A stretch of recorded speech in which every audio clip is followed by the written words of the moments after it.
તો આજે આપણે આરટીઓ ક્વિઝ જોઈશું બરાબર. આ જે ક્વિઝ છે એ મેં ઓફેન્સ એન્ડ પેનાલ્ટીઝ જે છે તેના રિલેટેડ જે ક્વેશ્ચન્સ બનાવવાના બાકી હતા તો તેના વિશે ક્વેશ્ચન્સ મૂકી દીધા છે આ ક્વિઝની અંદર જ બરાબર. તો પહેલો ક્વેશ્ચન છે, if no penalty is provided for the offence then what is the fines for the first and subsequent offence respectively.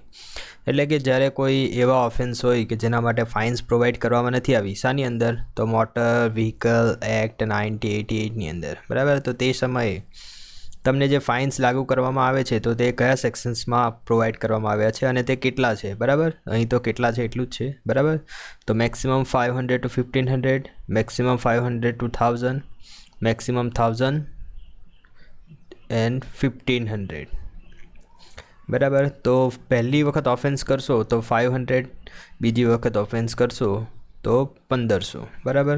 તો આનો સાચો આન્સર છે 500 and 1500. એટલે પહેલી વાર જો તમે ઓફેન્સ કરશો તો 500 રૂપિયા દંડ ભરવો પડશે. બીજી વાર અથવા ત્રીજી વાર ઓફેન્સ કરશો તો એ 1500 રૂપિયા તમારે દંડ ભરવો પડશે. ક્વેશ્ચન નંબર 2 જોઈએ તો under which section person find નથી fine for contravention of rules if no fines are provided for that section. કયો એવો સેક્શન છે કે જેની અંદર આ જોગવાઈ કરવામાં આવી છે બરાબર. આજે ઉપરના આપણે જોયું ને એના મુજબ તો તે આપણને આપવામાં આવે છે સેક્શન 1, તે આપણને આપવામાં આવી છે સેક્શન 177ની અંદર. બીજો ક્વેશ્ચન જોઈએ, under section 178 travelling without pass or ticket. બસની અંદર તમે મુસાફરી કરો બરાબર, ટિકિટ અથવા પાસ વગર બરાબર, તો ત્યારે અંદર 178 સેક્શન્સની અંદર તમને જે ફાઇન્સ લગાવવામાં આવે છે તે કેટલા સુધીનો ફાઇન્સ તમને લાગી શકે છે? તો અંડર સેક્શન 178 જો પાસ અથવા ટિકિટ વગર તમે ટ્રાવેલ કરો છો તમને 500 રૂપિયા સુધીનો દંડ થઈ શકે છે. ક્વેશ્ચન નંબર 4 જોઈએ તો under section 178 refuse to play contract. એટલે કે જો કોન્ટ્રાક્ટ માટેની પરમિટ આપેલી હોય એટલે કોન્ટ્રાક્ટ કેરેજીસ છે તેને પરમિટ આપવામાં આવી બરાબર પેસેન્જરને લાવવા લઈ જવા માટે, પરંતુ જો તેઓ રિફ્યુઝ કરી દે કે ભાઈ મારે અત્યારે પેસેન્જરને કેરી નથી કરવા, તો તે સમયે સેક્શન 178ની અંદર fine for the 2 or 3 wheeler and other cases respectively. એટલે કે જો 2 વ્હીલર અથવા 3 વ્હીલરવાળા ના પાડી દે અથવા બીજા કોઈ કેસીસની અંદર એટલે કે બીજા કોઈ વ્હીકલવાળા ના પાડે તો તે સમયે કેટલો ફાઇન્સ હોય છે? Maximum 100 to 500, maximum 100, maximum 500, maximum 50, maximum 500 બરાબર. બીજા કેસની વાત છે. Maximum 500, maximum 1500. તો આનો આન્સર આવશે મેક્સિમમ 50 રૂપીસ. તો આન્સર બી ઇઝ રાઇટ. જો 2 અથવા 3 વ્હીલરવાળા ના પાડે તો તેણે કેટલો ફાઇન્સ ભરવાનો હોય છે? તો તેણે મેક્સિમમ 50 રૂપિયા ભરવાના હોય છે, અને જો બીજા કોઈ વ્હીકલવાળા ના પાડે તો તેણે મેક્સિમમ 500 રૂપીસ ભરવાના હોય છે. Question number 5, conductor fail to give ticket find under which section. જો કંડક્ટર ટિકિટ આપવામાં ફેલ થાય એટલે કે તમને ટિકિટ આપવાની ના પાડી દે બરાબર, તો તે કયા સેક્શનની અંદર તેના પર ફાઇન લગાવવામાં આવે છે? Conductor fail to give ticket અથવા જો તમને લેસ વેલ્યુ એટલે કે ઓછા પૈસાની ટિકિટ આપે તો તે સમયે સેક્શન 178ની અંદર તેના પર દંડ લગાડવામાં આવે છે. કોની ઉપર? કંડક્ટરની ઉપર. Fine for conductor to supply less value ticket under section 178 will be. Conductor જો ઓછા રૂપિયાની ટિકિટ આપે તો તે સમયે સેક્શન 178ની અંદર કંડક્ટરને કેટલો દંડ થઈ શકે છે? તો મેક્સિમમ 500 રૂપીસ એને દંડ થઈ શકે છે. Fine for disobey the order given by the authority or refusal of giving any information. જો કોઈ ઓથોરિટી તમને કોઈક ઓર્ડર આપે ને તમે તેનું પાલન નહીં કરો અથવા તેને જો ખોટી ઇન્ફોર્મેશન આપો બરાબર, તો 179 સેક્શનની અંદર તમને કેટલો ફાઇન થઈ શકે છે? તો 2000 રૂપિયા સુધીનો તમને દંડ થઈ શકે છે બરાબર. If supplied information is false, then punishment will be. જો તમે ખોટી ઇન્ફોર્મેશન આપો બરાબર તો તમને કઈ પનિશમેન્ટ થઈ શકે છે તો 1 મંથની જેલ થઈ શકે છે, 2000 રૂપિયાનો દંડ થઈ શકે છે અથવા બંને બરાબર. આમાં ઓપ્શન સી જે છે આપણો સાચો છે. If you allow unauthorized person to drive vehicle, you will be punished under section 180 of Motor Vehicle Act with બરાબર. તમે જો કોઈ અનઓથોરાઇઝ પર્સનને તમારું વ્હીકલ ડ્રાઈવ કરવા માટે આપો તો સેક્શન 180ની અંદર તેના માટે જોગવાઈ કરવામાં આવી છે તમારે કેટલી પેનલ્ટી આપવાની તે બરાબર. તો તમને 3 મંથ સુધીની જેલ થઈ શકે છે, 5000 રૂપિયાનો દંડ પણ થઈ શકે છે અને A અને B બંને પણ થઈ શકે છે. એટલે કે 3 મંથની જેલ અને 5000 રૂપિયાનો દંડ બંને પણ થઈ શકે છે. તો answer C is right. If you are disqualified for the license to drive and for contravention of this order, you will be punished with જો તમને લાઇસન્સ માટે ડિસ્ક્વોલિફાઈ કરવામાં આવ્યા હોય અને એટલે કે તમે ફેલ થઈ ગયા લાઇસન્સ મેળવવા માટે, તો પણ જો તમે વ્હીકલ ચલાવો તો તમને કેટલી પેનલ્ટી પનિશમેન્ટ કરવાની હોય છે તો 3 મહિના સુધીની જેલ, 5000 રૂપિયાનો દંડ અને A અને B બંને બરાબર. તો option C is the right. Conductor work without license or during the suspension of license will be punishable under section 182. જો કંડક્ટરનું જ્યારે લાઇસન્સ સસ્પેન્ડ થઈ ગયેલું હોય તે સમયે તે કામ કરે બરાબર તો તેને પણ આપણે પનિશમેન્ટ કરવાની જોગવાઈ છે સેક્શન 182ની અંદર. તો તેને 1 મહિનાની જેલ થઈ શકે છે, 10,000 રૂપિયા સુધીનો દંડ થઈ શકે છે. તો option C is right, both A and B. In Amendment 2019, under which section offence related to construction, maintenance, sale, alternation of motor vehicle and component is mentioned? કયા સેક્શનની અંદર એવું મેન્શન કરવામાં આવ્યું છે બરાબર અમેન્ડમેન્ટ 2019ની અંદર કે જો તમે કોઈક મેન્ટેનન્સના રિલેટેડ, કન્સ્ટ્રક્શનના રિલેટેડ અથવા મોટર વ્હીકલના અલ્ટરનેશનના રિલેટેડ જો કોઈ ઓફેન્સ કરશો, ગુનો કરશો તો તેની જોગવાઈ ક્યાં કરવામાં આવી છે તો તેની જોગવાઈ કરવામાં આવી છે સેક્શન 182A બરાબર. તો આની અંદર એ જોગવાઈ કરવામાં આવી છે. Punishment for the offence related to contravention of motor vehicle. Punishment for the offence related to construction of motor vehicle એટલે કે જો તમારું જે મોટર વ્હીકલનું કન્સ્ટ્રક્શન છે તેના રિલેટેડ જે ગાઈડલાઇન આપવામાં આવી છે તેવી રીતે જો તમે તમારું મોટર વ્હીકલ કન્સ્ટ્રક્ટ નહીં કરાવો તો તમને થઈ શકે છે 1 વર્ષની જેલ અને 1 લાખ રૂપીસ પર વ્હીકલનો દંડ પણ થઈ શકે છે. તો ઓપ્શન સી ઇઝ રાઇટ, બંને બરાબર. 1 વર્ષની જેલ થઈ શકે છે અને 1 લાખ રૂપીસ પર વ્હીકલનો દંડ થઈ શકે છે. If manufacturer fail to comply with the provision of chapter 7માં કન્સ્ટ્રક્શન રિલેટેડ વાત કરવામાં આવી છે બરાબર. તો તેને ફાઇન કરવામાં આવે છે અંડર સેક્શન 182A બરાબર. તો શું પનિશમેન્ટ આપવામાં આવે છે તો 1 વર્ષની જેલ થઈ શકે છે, 100 કરોડ રૂપીસનો દંડ થઈ શકે છે. તો ઓપ્શન સી ઇઝ રાઇટ, બંને વસ્તુ થઈ શકે છે. If any critical safety component not comply with the chapter 7. હવે ક્રિટિકલ સેફ્ટી કમ્પોનન્ટ એટલે કે આપણી એર બ્રેક ને એ બધું જે છે, એરબેગ ને ABS એન્ટીલોક બ્રેકિંગ સિસ્ટમ બરાબર. તો તેમાં જો કંઈક છેડખાની કરવામાં આવે તો તેને પનિશમેન્ટ કરવામાં આવે છે 1 વર્ષની જેલ અને 1 લાખ પર કમ્પોનન્ટની પનિશમેન્ટ છે. એટલે option C is right. Any alteration in motor vehicle not permitted under act, rule, regulation punishable with બરાબર. તમે મોટર વ્હીકલમાં કોઈ પણ પ્રકારનું અલ્ટરનેશન કરો અને એ અલ્ટરનેશન જો એક્ટ, રૂલ, રેગ્યુલેશન મુજબ નહીં હોય બરાબર તો 6 મહિના સુધીની જેલ થઈ શકે છે, 500 રૂપિયા પર અલ્ટરનેશનનો તમને દંડ થઈ શકે છે. તો ઓપ્શન સી ઇઝ રાઇટ. તો અહીં આપણા RTOના ક્વેશ્ચન્સ પૂરા થાય છે. તો હવે આપણે ટેકનિકલ ક્વેશ્ચન્સ તરફ આગળ વધીએ બરાબર. તો the law of belting states that the centre line of the belt when blank a pulley must lie in the mid plane of the pulley. આ જે છે ડિઝાઇન ઓફ ટ્રાન્સમિશન સિસ્ટમનો ક્વેશ્ચન છે. હવે મેં ઓટોમોબાઈલના સેક્શનમાં ડિઝાઇન ઓફ ટ્રાન્સમિશનના વિડીયો બનાવ્યા છે બરાબર. તે વિડીયો જોયા છે તો તમને આ આવડી જશે. તો આનો આન્સર છે અપ્રોચીસ. એટલે લો ઓફ બેલ્ટિંગ શું કહે છે કે જ્યારે પણ તમારા બેલ્ટ જે છે તેની સેન્ટર લાઇન, તમારો બેલ્ટ જે છે તે centre line of the belt when it approaches a pulley. આ જે તમારો બેલ્ટ છે એની જે સેન્ટર લાઇન છે તે પુલી ઉપર અપ્રોચ કરે છે, બરાબર. તો ધેટ મસ્ટ બી લાઈ in the mid plane of that pulley. તો એની જે સેન્ટર લાઇન છે તે આ જે પુલી છે તેની મિડ પ્લેન જે છે તેની અંદર લાઈ કરેલી હોવી જોઈએ. અને આ લાઈ કરેલું એટલે કે ત્યાં હોવી જોઈએ જનરલી. તો એ નહીં હોય તેના માટે આપણે ક્રાઉનિંગ ઓફ પુલી પણ કરીએ છીએ, બરાબર, કે જેથી તમારો જે બેલ્ટ છે તે આ બાજુ ઉતરી નહીં જાય. In the epicyclic gear train shown in the given figure, કોઈ પણ ફિગર અહીં તમે આપેલી નથી, બરાબર. A is fix. Epicyclic gear train માટે તમને ખબર જ છે આ રીતનું હોય. એ જે છે ગિયર છે, આ જે છે આર્મ છે, અને અહીં બીજું ગિયર છે. તો એ ગિયર જે છે એ ફિક્સ છે અને તેને 100 ટીથ છે.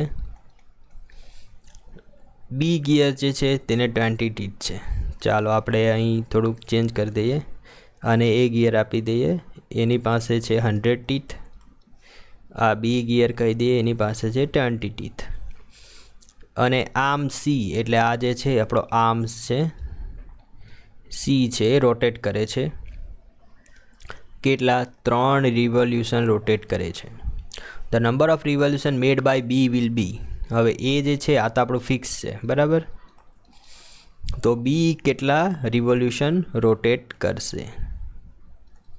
હવે તમે તો એમ આશરે પૂરતું કેલ્ક્યુલેટ કરી લેશો આને, કે 100 છે એટલે કે 100 ભાગ્યા 20 કરીશું તો એટલે કે બી 1 રિવોલ્યુશન ફેરશે તો ત્યારે બી જો 5 રિવોલ્યુશન ફરશે આની ઉપર ત્યારે એ આપણું આર્મ્સ જે છે તે 1 રિવોલ્યુશન ફરશે. આવી રીતના તમે કેલ્ક્યુલેટ કરી લેશો, બરાબર. પરંતુ આનો જે આન્સર છે એ થોડો અટપટો છે. તમે આનું જો આપણે ટેબલ મુજબ કેલ્ક્યુલેટ કરશું તો ટેબલ મુજબ પહેલાં તો આર્મ્સ આવે, બરાબર. પછી હું આવે નંબર ટીથ ઓફ એ લખી દેવાના. એના તીથ 100 છે, બીના તીથ કેટલા છે? 20 છે. હવે પહેલાં શું કરવાનું? આર્મને ફિક્સ કરી દેવાનું. આ જે છે તેને એન રોટેશન આપવાનું. આ એ વાળાને ગિયરને એન રોટેશન આપીએ આપણે. તો બી વાળું ગિયર કેટલું ફરશે? તો 100/20 અને આ નેગેટિવમાં ફરશે, બરાબર, ઇન્ટુ એન. આટલા રોટેશન બી વાળું ફરશે. હવે જે આર્મ જે છે તેને આપણે +y રોટેશન આપીએ તો બધામાં +y રોટેશન ઇન્ક્રીઝ થશે. તો y માઇનસ આ 20 × 50 તો 5n કરી દીધું. હવે આ જે વેલ્યુ આવી તે બધી આપણી રોટેશનની આવી. મીન્સ કે આર્મ્સના રિવોલ્યુશન y છે, એના રિવોલ્યુશન n+y છે અને બીના રિવોલ્યુશન y - 5n છે. તમને શું કીધું છે? આપણો જે બી જે છે અહીં તમને જોઈ લઈએ. અહીં જે કીધું છે તો ફિક્સ એ છે, એ જે છે ફિક્સ છે. તો n+y બરાબર શું થશે? 0 થશે. એટલે કે n = -y થશે. હવે આર્મ જે છે તે આર્મના રોટેશન તમને આપ્યા છે, જો 3 રિવોલ્યુશન, બરાબર. તો yની વેલ્યુ કેટલી છે? 3. તો અહીં મૂકી દેશો તો nની વેલ્યુ -3 થશે.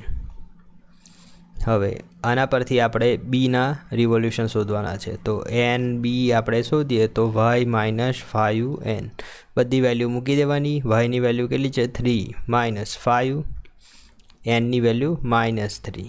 તો 5 × 15 ને 3 18 થઈ જશે આપણો આન્સર, બરાબર.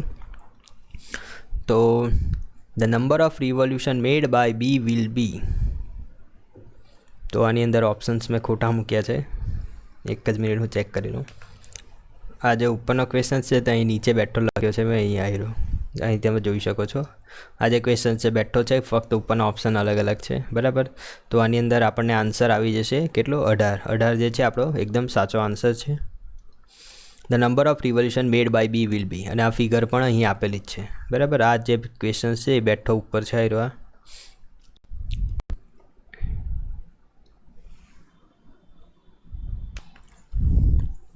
નેક્સ્ટ ક્વેશ્ચન જોઈએ આપણે. તો corrosion resistance of steel is increase by addition of. તો આ તો તમને આવડતો જ હશે. Chromium and nickel.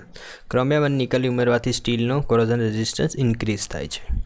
Screw is said to be overhauling screw, બરાબર. આમાં 2 ટાઈપના સ્ક્રૂ આવે, એક સેલ્ફ લોકિંગ અને બીજો ઓવરહોલિંગ, બરાબર. આ ક્વેશ્ચન જનરલી ક્લાસ 3માં પૂછાય જ છે, બરાબર. તો એની એફિશિયન્સી જે છે, હવે ઓવરહોલિંગ સ્ક્રૂ જે છે, હવે આ તમે કેવી રીતના યાદ રાખશો? તો સેલ્ફ લોકિંગ સ્ક્રૂ જે છે તેની એફિશિયન્સી ઓલવેઝ લેસ દેન 50%. હોવાની, બરાબર. તો ઓવરહેલિંગ સ્ક્રૂ જે છે તો તેની એક્ઝેક્ટલી ઓપોઝિટ, તો મોર દેન 50%. હવે આ ક્વેશ્ચન આપણે ઉપર જોઈ લીધો છે, બરાબર, અને એનો આન્સર 18 સાચો છે. Engine overheating may be caused by. હવે આ જે ક્વેશ્ચન છે એ બધા પણ ઓટોમોબાઈલની જે મેં આખી સિરીઝ બનાવી છે ક્વેશ્ચન છે ઓટોમોબાઈલ અથવા ટ્રાન્સમિશન સિસ્ટમની પ્લેલિસ્ટ છે, તેમાં તમે જોશો તો તેમાંના જ ક્વેશ્ચન છે. Engine overheating may be caused by, શાના કારણે એન્જિનનું ઓવરહીટિંગ થાય છે? Too much advance ignition, defective condenser, અથવા too much retarded ignition, defective high tension load. તો આન્સર બી આનો સાચો છે. કલર ચેન્જ કરી લો, બરાબર. બી આન્સર સાચો છે. તો કોઝ ઓફ એન્જિન બેકફાયરિંગ મે બી, એન્જિનનું જે બેકફાયરિંગ થાય છે તે શાના કારણે થાય છે? હોટર પ્લગ્સ, ધેન સ્પેસિફાઈડ ફોલ્ડ નથી, ફોલિંગ થઈ ગયેલા એટલે કંઈક ચોંટી ગયેલું ને સ્પાર્ક પ્લગની ઉપરથી. ટુ મચ રિટાર્ડેડ ઇગ્નિશન અથવા ડિફેક્ટિવ કન્ડેન્સર. તો આની અંદર પણ આન્સર આવશે ટુ મચ રિટાર્ડેડ ઇગ્નિશન. બંનેનો આન્સર સેમ જ છે, બરાબર. હવે બીજો એક આ પણ ઇપીસાયક્લિક ગિયર ટ્રેનનો ક્વેશ્ચન છે, પરંતુ પહેલાં કરતાં કંઈક અલગ છે, જોજો, બરાબર. Gear having 100 teeth fixed and another gear having 25 teeth revolves around it. 100 ટીથવાળું જે ગિયર છે એ ફિક્સ છે અને એની આજુબાજુ 25 ટીથવાળું ફરે છે, બરાબર, અને તેમની વચ્ચે આર્મ્સ લગાવેલો છે આ રીતનું. Both is joined by arm. How many revolution will be the made by gear of 25 teeth for the one revolution arm? હવે આ જે આર્મ્સ છે તમારું એક રિવોલ્યુશન ફરશે તો ત્યારે તમારું જે નાનું ગિયર છે એ કેટલા રિવોલ્યુશન ફરશે, બરાબર. તો જનરલી આમાં તમે ગોખ્યું હશે, બરાબર, કે આર્મ્સનું રિવોલ્યુશન તમારે કરવું હોય, વન રિવોલ્યુશન ઓફ આર્મ્સના એક રિવોલ્યુશન માટે, અથવા આર્મ્સ હો, બરાબર, આર્મ્સનું રિવોલ્યુશન તમારે કરવું હોય, બરાબર. તો આર્મ્સનું રિવોલ્યુશન શોધવા માટે તમે કહેશો કે આ 100/25 તો આવશે 4 + 1, આવી રીતના કરી દેશો અને આન્સર લખી દેશો 5, પરંતુ અહીં આ વસ્તુ બરાબર નથી. અહીં તમારો આન્સર આવશે એક્ઝેક્ટલી 4. આની અંદર તમારે +1 કરવાનું નથી, બરાબર. તમે કેલ્ક્યુલેટ કરશો તો તમને ખબર પણ પડશે.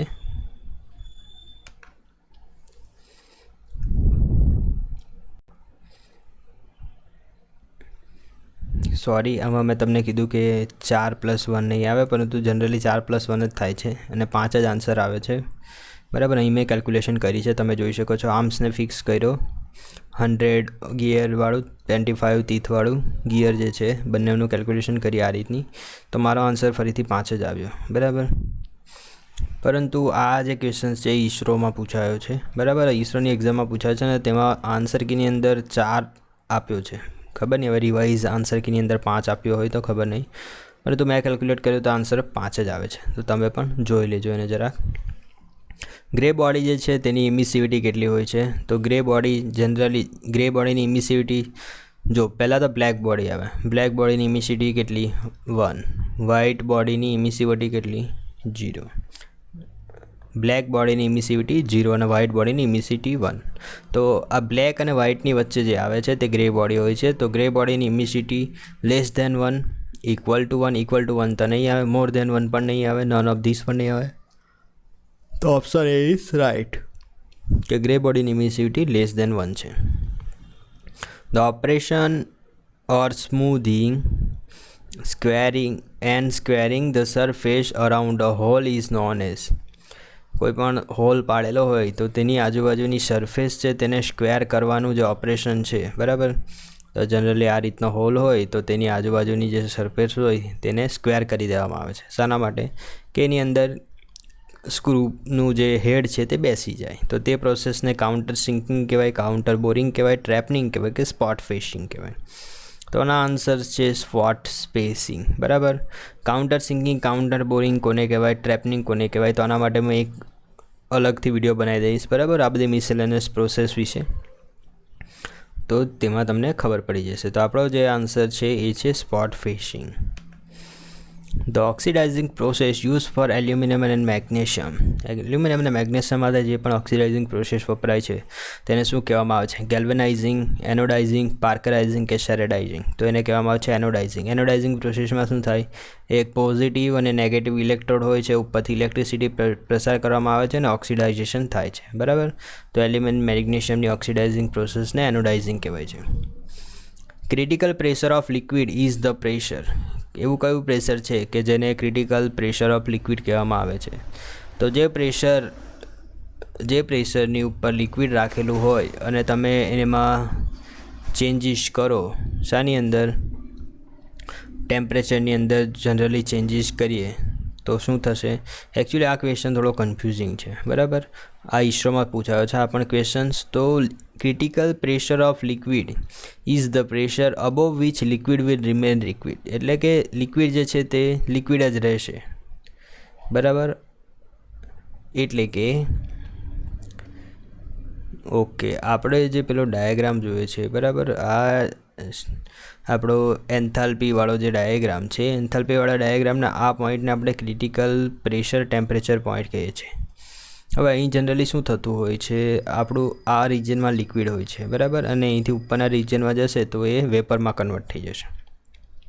હવે અહીં જે ક્રિટિકલ પ્રેશર ઓફ લિક્વિડ એટલે કે એક એવું પ્રેશર કે જેમાં above which liquid will remain liquid, એટલે કે આનાથી ઉપરનું પ્રેશર જે હશે લિક્વિડ માટેનું, તો તેમાં જે તમારું લિક્વિડ છે ને એ લિક્વિડ જ રહેશે. બરાબર. વેપરમાં કન્વર્ટ નહીં થશે. બરાબર. એક એવું પ્રેશર કે જે પ્રેશરથી તમે ક્રિટિકલ પ્રેશરથી ઉપરના પ્રેશર પર જશો તમે તો તમારું લિક્વિડ જે છે લિક્વિડ જ રહેશે, વેપરમાં કન્વર્ટ નહીં થશે. હવે આના ટેમ્પરેચર સાથે રિલેશન આપણે જોઈએ તો ટેમ્પરેચર જો તમે વધારો તો તમને ખબર પડશે કે આ જે ફેઝ છે અહીં વેપર અને આ જે વેપરવાળો ફેઝ છે, બરાબર, તે કમ્પ્લીટલી એલિમિનેટ થઈ જશે ક્રિટિકલ પ્રેશર અને ક્રિટિકલ ટેમ્પરેચરથી ઉપર જો તમે કામ કરશો ત્યારે. તો આ થોડો કન્ફ્યુઝિંગ ક્વેશ્ચન છે, જોઈ લેજો. Above which liquid remain liquid. Feather key feather key જે છે તે generally loose in shaft, tight in hub, tight in shaft, loose in hub. બરાબર. તો આન્સર બી આપણો સાચો છે કે ફેધર કી જે છે તે શાફ્ટની ઉપર ટાઇટ હોય છે અને હબની ઉપર લૂઝ હોય છે. આ કી એન્ડ એસપી લાઇનવાળો એક વિડીયો મેં બનાવ્યો છે, તેના પરથી આ ક્વેશ્ચન લીધો છે. Type of stress in key are. કીની અંદર કયા પ્રકારના સ્ટ્રેસીસ જનરલી હોય છે? તો બેન્ડિંગ સ્ટ્રેસીસ, તો કે હા. શિયર સ્ટ્રેસીસ, તો કે હા શિયર સ્ટ્રેસ પણ હોય છે, બેન્ડિંગ સ્ટ્રેસ પણ હોય છે. બોથ શિયર એન્ડ બેન્ડિંગ, હા. Shearing, bearing and bending stresses. તો જનરલી આપણે શિયર અને બેરિંગ જે સ્ટ્રેસ છે આ બે જ કન્સિડર કરીએ છીએ. બરાબર. બેન્ડિંગ સ્ટ્રેસ જે છે તમને થશે કે બેન્ડિંગ પણ થાય જ છે, બરાબર, પરંતુ બેન્ડિંગ જે થાય છે એ તમને જણાવું તો આ જે શાફ્ટ છે એ શાફ્ટની ઉપર હબ લાગેલું હોય તે એકદમ ટચિંગમાં હોય છે. બરાબર. અહીં જે આ બેની વચ્ચે ડિસ્ટન્સ છે જે ટચ તે એકદમ બહુ માઇક્રો એમએમમાં હોય છે. બરાબર.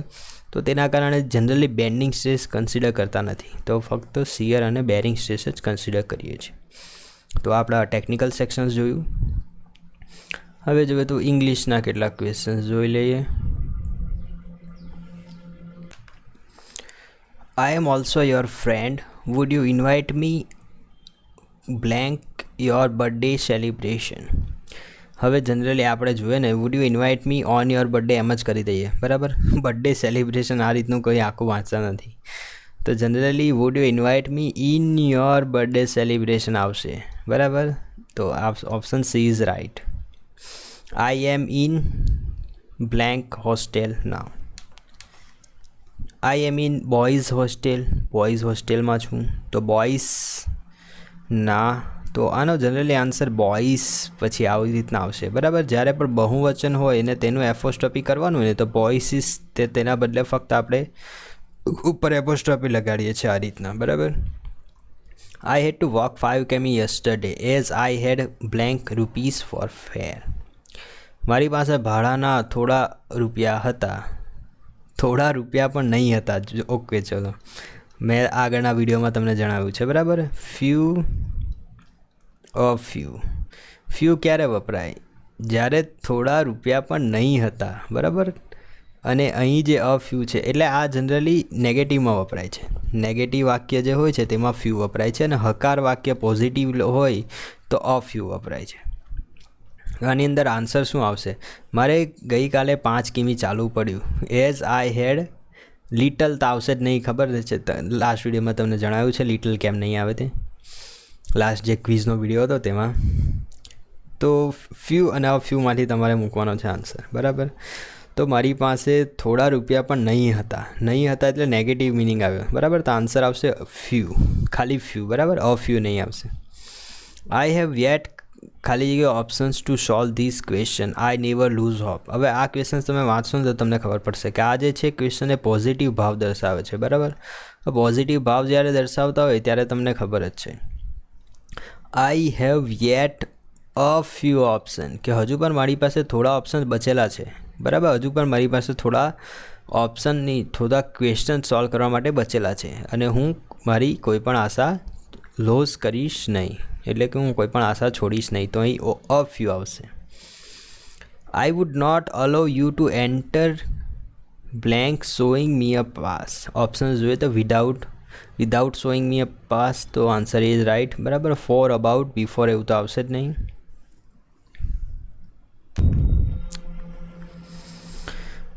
આઈ would not allow you to enter without showing me a pass. પછી નેક્સ્ટ ક્વેશ્ચન જોઈએ 244. તો આઈ બ્લેન્ક યુ યસ્ટરડે. જ્યારે પણ યસ્ટરડે જેવા શબ્દ આવે તો ખબર છે કે સાદો ભૂતકાળ હોય છે, બરાબર. તો વોઝ મેટ પણ નહીં આવે, ડીડ મેટ પણ નહીં આવે, મીટેડ પણ નહીં આવે. Option D is right. I met you yesterday. A Bianca hadn't argue. જો બિયાંકાએ આર્ગ્યુ નહીં કરી હોત તો રઘુભાઈ વુડ લોસ નહીં પણ વુડ હેવ લોસ, બરાબર. અહીં આ જે છે એ પાસ્ટ પરફેક્ટ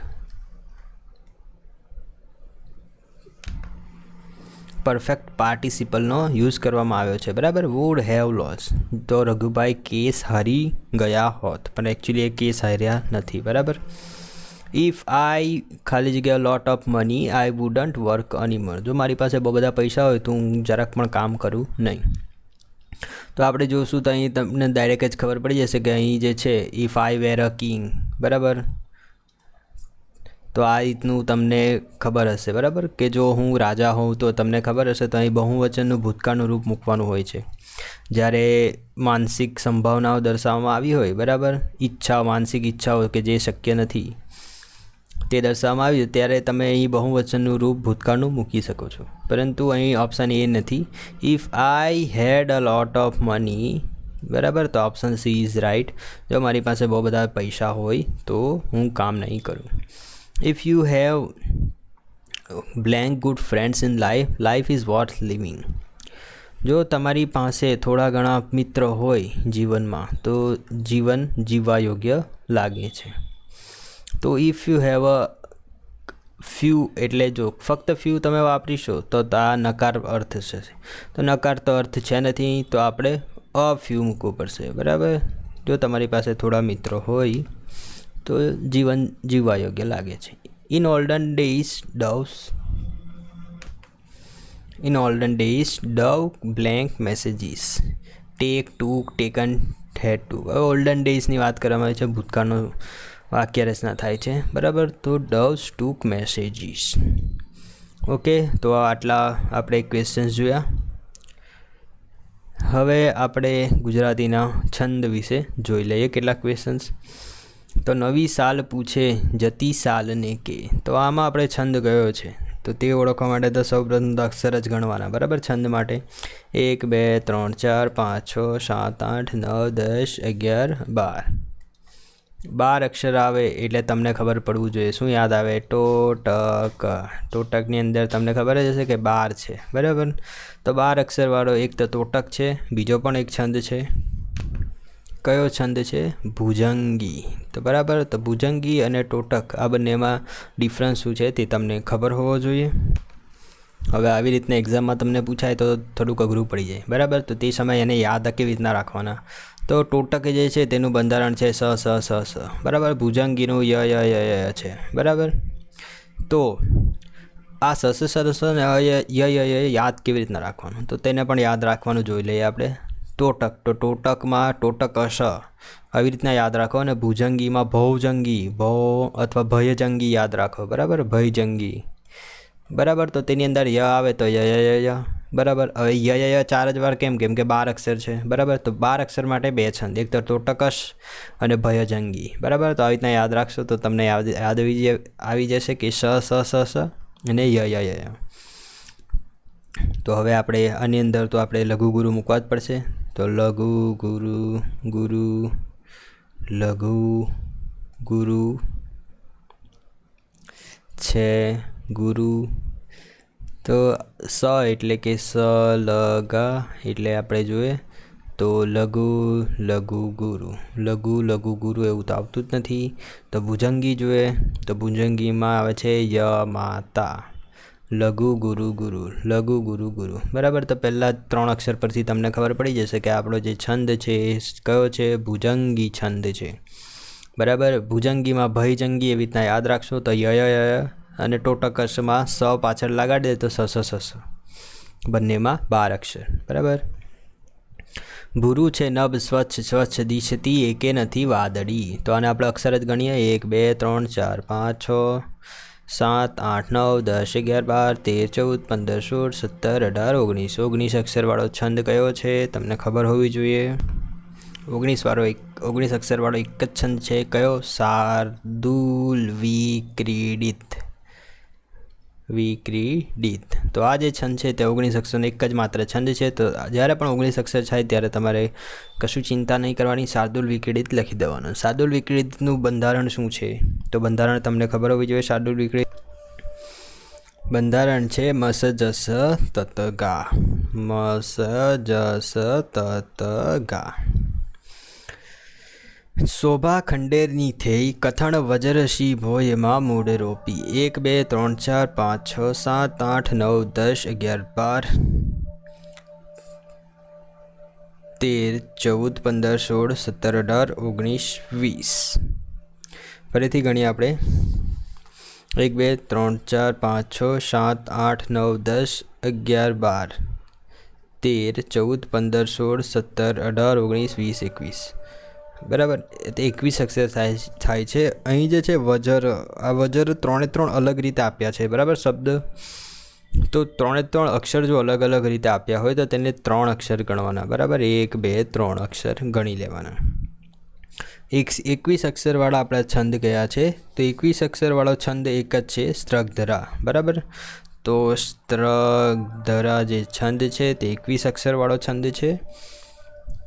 હવે 21 અક્ષરવાળા છંદ તમને ખબર કેવી રીતના પડશે? તો અહીં જે રા આપ્યું છે ને છેલ્લે રા, તો રામાં છેલ્લે 2 ને 1 થાય છે. તો 2 એટલે 21 અક્ષરવાળો એક જ છંદ છે. કયો? સ્ત્રગધરા. હવે સ્ત્રગધરા છંદનું ઉદાહરણ આપણે ગણ શું છે, બંધારણ શું છે? તો મર ભન ય. મર ભન ય એ સ્ત્રગધરા છંદનું ઉદાહરણ છે, બંધારણ છે. રે પંખીડા સુખદી ચણજો ગીતવા કાંઈ ગાજો. તો અક્ષર ગણીએ. 1 2 3 4 5 6 7 8 9 10 11 12 13 14 15 16 17 17 અક્ષર આવે એટલે આપણને ખબર જ છે મહર્ષિ પૃથ્વી એટલે કે પૃથ્વી છંદ આવે, શિખરણી આવે, હરિણી આવે અને મંદાક્રાંત આવે. હવે આપણે આનું બંધારણ ચેક કરવું પડશે. બરાબર, તો ગુરુ લઘુ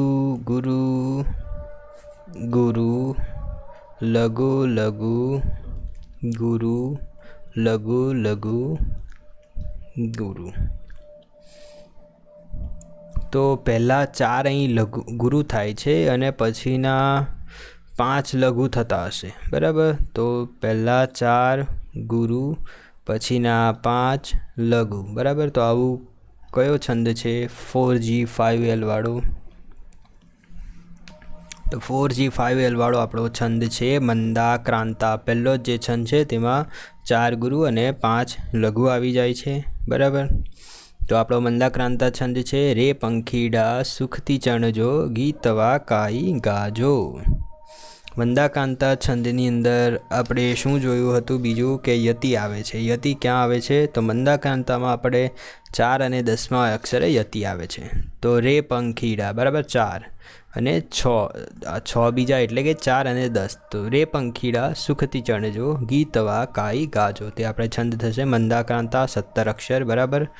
પહેલાં જે 4 છે એ લઘુ, અથવા બીજી એક રીત તમે યાદ રાખી શકો છો, પહેલાં 3 લઘુ નહીં ગુરુ, પહેલાં 3 જે છે ગુરુ આવી જાય તો તે આપણો મંદાક્રાંતા છંદ થઈ જશે. બીજું જોઈએ, નદી દોડે શોળે ભડભડ બળે ડુંગર વનો. તો અક્ષર ગણીએ 1 2 3 4 5 6 7 8 9 10 11 12 13 14 15 16 17. ફરીથી થાય છે 17 અક્ષર. તો આપણે જોઈ લઈએ. તો પહેલો અક્ષર થશે લઘુ, ગુરુ ગુરુ ગુરુ ગુરુ ગુરુ, લઘુ લઘુ લઘુ લઘુ બરાબર. તો અહીં તમે જોઈ શકો છો પહેલાં 1 2 3 4 પહેલો લઘુ છે, પછીના 1 2 3 4 5 અક્ષર ગુરુ છે. તો એ આપણે કયા છંદની અંદર આવશે? શિખરણી છંદનું એક્ઝામ્પલ થશે બરાબર. શિખરણી છંદમાં પહેલો જે અક્ષર છે એ લઘુ આવશે અને બાકીના બીજા 2 અક્ષર ગુરુ આવશે. તો પહેલાં 3 અક્ષર જોઈએ તો લઘુ ગુરુ ગુરુ થાય, તો તે શિખરણી છંદનું એક્ઝામ્પલ છે. હવે શિખરણી છંદમાં જે છે તો આપણે થોડુંક આગળ પણ જોઈ લેવાનું. તો શિખરણી છંદમાં બંધારણ શું આવે છે? યમન સબલ ગા બરાબર. તો યમનનું થશે ય માતા મા તારા. તો થોડુંક આગળ પણ જોઈ લઈએ. તો પહેલો લઘુ ગુરુ ગુરુ, પછી ગુરુ ગુરુ ગુરુ, પછી આ 3 અક્ષર ગુરુ હોવા જોઈએ તો ગુરુ ગુરુ ગુરુ બરાબર. તો આપણો આ જે શિખરણી છંદ છે તેનું એક્ઝામ્પલ છે નદી દોડે શોળે ભડભડ. એ આપણે શિખરણી છંદનું એક્ઝામ્પલ થશે. તો આ થશે શિખરણી. શબ્દો વિના ભટકતો રહું અર્થ જેવો. તો અક્ષર ગણીએ 1 2 3 4 5 6 7 8 9 10 11 12 13 14. શબ્દો 1 2 3 4 5 6 7 8 9 10 11 12 13 14. તો 14 અક્ષરવાળો એક જ છંદ છે. કયો? વસંત તિલકા બરાબર. તબ જજ ગાગા વસંત તિલકા, તબ જજ ગાગા વસંત તિલકા. તો આ 4 અને આ 2 બરાબર, એટલે 4 તાલી 12 વત્તા 2 તો થશે 14 અક્ષરવાળો છંદ વસંત તિલકા તબ જજ ગાગા. 14 અક્ષર આવે તો એક જ છે વસંત તિલકા બરાબર. પછી જોઈએ તો 1 2 3 4 5 6 7 8 9 10 11 12 13 14 15 16 17. ફરીથી 17 અક્ષર થાય છે બરાબર. લઘુ લઘુ લઘુ લઘુ લઘુ, પહેલાં 5 લઘુ થઈ ગયા. ગુરુ લઘુ, ઓકે આ પણ ગુરુ થશે કેમ કે જોડાક્ષર છે પરણે ગુરુ. અહીં પણ ગુરુ થશે, અહીં પણ ગુરુ થશે. પહેલાં 5 લઘુ, પછીના 5 ગુરુ. 5 L 5 G બરાબર. તો આ કયો આપણો છંદ છે? તો આ થશે હરિણી છંદ. આ શાનું એક્ઝામ્પલ છે? હરિણી છંદનું એક્ઝામ્પલ છે બરાબર. તો આમાં આપણે ગુજરાતીના કેટલાક છંદ હતા તે પણ જોઈ લઈએ. હવે સમાનાર્થી શબ્દ જોઈ લઈએ. તો રૂપાળું, રૂપાળું એટલે બેદોડ, કદરૂપું, વિચિત્ર, કડંગુ. સોરી, આ જે છે એ સમાનાર્થી નથી, આ વિરોધાર્થી છે બરાબર. રંક એટલે નિર્ધન, તવંગર, ભરપૂર, સંપન્ન. તો આ જે છે આપણા વિરુદ્ધાર્થી શબ્દ છે બરાબર. વિરુદ્ધાર્થી છે, સમાનાર્થી નથી. વિરુદ્ધાર્થી શબ્દો. તો રૂપાળું એટલે કે બેદોડ, કદરૂપું, વિચિત્ર, કડંગુ. તો રૂપાળુંનું વિરોધી થશે કદરૂપું. રંક તો નિર્ધન, તવંગર ભરપૂર કે સંપન્ન તો થશે તવંગર. અનુજ, અનુજ તો થશે મોટું, પાટવી, સહજ કે અગ્રજ તો થશે અગ્રજ. પુરાતન તો થશે અદ્યતન. સાક્ષર તો થશે સાક્ષર એટલે નિરક્ષર, ભણેલું, ઠોઠ કે અજ્ઞાન તો થશે એનું નિરક્ષર. તીક્ષ્ણ, તીક્ષ્ણ એટલે કે ધારદાર, અણીદાર. ચાકુ તો એનું વિરોધી થશે બુઠ્ઠું. કંકોત્રી, કંકોત્રીનું વિરોધ કાળોતરી થશે બરાબર. કંકોત્રીનું કાળોતરી. ટોચ, ટોચનું સમાનાર્થી થશે શિખર અને ટોચનું વિરુદ્ધાર્થી થશે તળેટી. ગૌણ, ગૌણનું વિરુદ્ધાર્થી થશે મુખ્ય, મુખ્ય એટલે કે પ્રધાન. ખુશબો, ખુશબોનું વિરુદ્ધાર્થી શું થશે? ખુશબોનું વિરુદ્ધાર્થી થશે બદબો, બરાબર. કુળ દીપક, કુળ દીપકનું શું થશે વિરુદ્ધાર્થી? પ્રકાશક, દીવો, પુત્ર કે કુળ બોળું થશે. કૃપા, કૃપા એટલે આપણે જનરલી મહેરબાની કરીએ છીએ. કૃપા, ક્રોધ, અવકૃપા કે ગુસ્સો તો થશે અવકૃપા. અગમ બુદ્ધિ તો કમ અક્કલ, કુશાગ્ર બુદ્ધિ કે પશ્ચમ બુદ્ધિ તો પશ્ચમ બુદ્ધિ થશે. અગમ બુદ્ધિ એટલે અતડું એટલે એકલવાયું, મળતાવડું, અલાયદું કે સામાજિક તો થશે મળતાવડું, બરાબર. અતડું એટલે મળતાવડું અને અદબ એટલે બેઅદબ થશે. અદબનું વિરુદ્ધાર્થી બેઅદબ, બરાબર. તો અહીં આપણે વિરુદ્ધાર્થી શબ્દ જોયા. આગળની ક્વિઝ હતી તેમાં સમાનાર્થી શબ્દ જોયા હતા. ઓકે, તો અહીં આપણી ક્વિઝ પૂરી થાય છે, બરાબર. So thank you so much for watching this video. Bye bye, C and take care.